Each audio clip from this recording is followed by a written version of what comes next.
Hi everybody, this is M from DIYM, and today I wanted to do organization of sorts. Sometimes you have to stay organized as a creative person. So I got some collector's album refill pack sheets for cards. So if you're doing collector cards like baseball, hockey, Pokemon, or other collector's cards, obviously you can find these sometimes at your dollar store. I found these at the dollar store anyways for about $1.25. Apparently they're acid free as well, which I think is really helpful for storing anything basically. So I wanted to make gift tags and have blank gift tags. I just want to sort of organize my gift tag collection. So this is, I guess, another thing you can do. There's a whole bunch of things you can do with these plastic sheets for albums, binders, that sort of thing. But that's basically what I'm going to do today, because I figured I like to give gifts to people and make tags and things like that. So I figured this is kind of an interesting one to do. And you guys don't have to organize the same way I do by any means. I just wanted to show you guys how I sometimes organize certain things. And I mean, I'm constantly trying new things all the time with my organizing methods. So I just wanted to show you what I came up with recently. So there's this. I basically bought a bunch of these, and that normally has 9 pockets.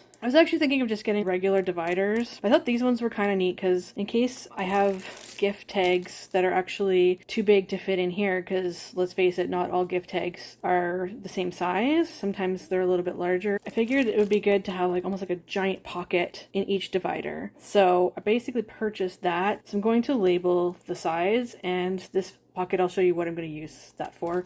Not just for larger tags like gift tags and stuff, but there's other ideas I have with that as well. Okay, so then obviously we need a binder for this, so that's basically what I got here. So I'm just gonna stop this and try to organize things and sort of show you what I used afterwards and just show you a little bit more of my layout. Okay, so as you can see, I sort of started organizing this, not fully though. I just kind of wanted to show you guys typically what I would have done here. I forgot to mention, so this is about a 1-inch spine. You can get a larger, wider binder if you'd like, but this is basically what I got. I don't really have a huge collection right now of gift tags. Some people like to really craft and make stuff just so they have it. Sometimes they even just buy really cute gift tags, and that's okay too. If you don't feel like crafting that sort of thing, you can just buy them and organize them this way as well if you'd like to. I'm going to show you how I had the gift tags originally, and it really wasn't fully working for me, but it could potentially work for somebody else, I'm sure. So first of all, for the new one, I put gift tags on both the spine and on the front, just depending on how I'm displaying this binder. Like if I'm putting it somewhere where you see just the spine, I can easily just grab it and use that and go. Yeah, I was originally using, it's hard to see because this is such a large thing. I'm just gonna put this aside for just a second. So I was basically originally using one of these. I think this was from Michael's. It's sort of meant for photos, I think. Organizing your photo collection. I use it sometimes for embellishments and tags, but I'm thinking of obviously moving it over and just leaving it for embellishments and stuff. But it's basically just these kind of little containers with the snaps on the side. And then you just sort of put them in there, and you can just sort of label stuff as you go. So it was kind of sort of working for me, but not fully. I'm just gonna put that aside, and I'm just gonna also discard this. But yeah, I'm also labeling it with, this is my label maker. This is my brother label maker, and it's cool because you can make labels with it, but you can also print on ribbon. It has specific different colors of ribbon you can buy, and you can actually make personalized ribbon and things like that if you'd like. So I think it's pretty cool. So anyways, basically I just did this so far, and I added some of the words here. I just wanted to add the word blanks because I have a few blank gift tags in here. So I like to press the shift button and then just spell out the thing because I like everything in capitals. You don't have to do that at all either. I also want to change the size of the font. You can change the font. I think it's here. This is the one where you change the font. This is the size of the font. So I want to change it to some small font. So that works for me. There's like large, medium, small, I believe. And then I think this is different if you want bold, if you want normal, if you want italicized, if you want almost like an outlined thing. I'm just going to have a normal font. It's called Helsinki, in case you're interested. And I just pressed OK on that. It's just a basic font, so fairly basic. And then I just press this button twice in order to print off my labels.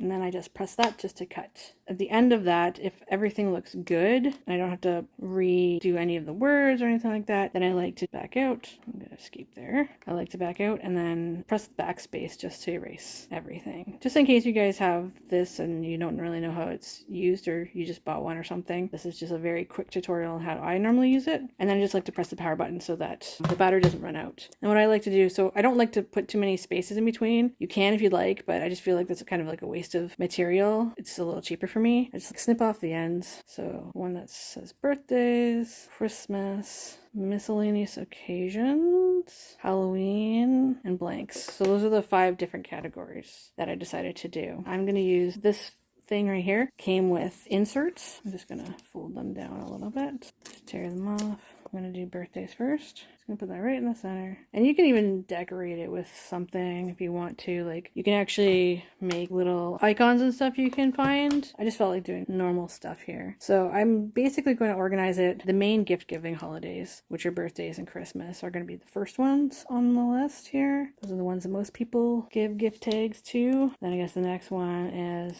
miscellaneous occasions. So it's like Easter, or sometimes I like to give kids a little something for Easter, or there's other holidays, obviously. Whatever you feel like, maybe you're just doing just because gift tags. Maybe you just like to give random presents just because. You do you, right? You create your own categories too. I like Halloween, so sometimes I like to gift boo baskets and stuff. So I would probably have some gift tags, or at least cut aparts or something like that for Halloween. Anyways, those are all the categories. So then this first one is going to be for birthdays. Birthdays. I don't have anything really much in here other than this, just like a blank one. I have more Christmas stuff, and I'm probably going to do more. This is like stuff from last year. So yeah, so the green is Christmas, which is, I think, fairly fitting. So blue is birthdays, green is Christmas. The miscellaneous one's yellow, miscellaneous occasions. Halloween is orange, which I thought was pretty good for Halloween.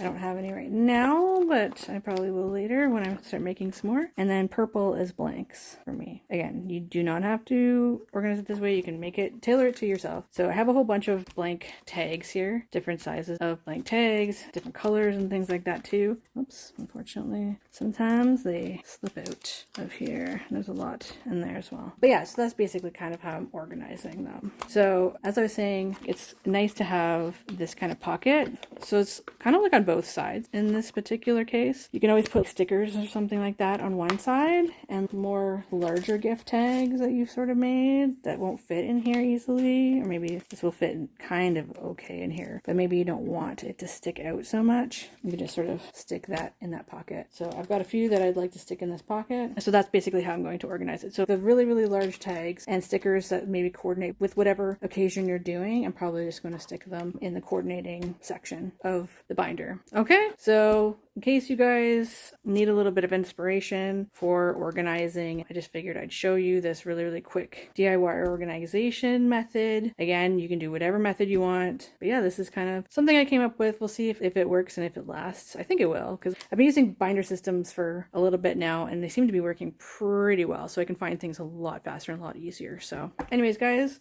hopefully that was really helpful for you. And if you want to, you can even, forgot to say, you can even put like a really, really cool cover art. You can just slip something right in here. I'm just doing something basic and plain, which is not normally my thing, but whatever. I'm normally pretty extra, but yeah. So I just wanted to show you guys that really, really quick organization method, and hopefully it works for somebody. If you really, really liked it, please like, subscribe, share it with somebody that might enjoy this kind of content. And yeah, I hope everybody has an awesome day. Okay, stay organized. All right, have a good one, guys. Take care.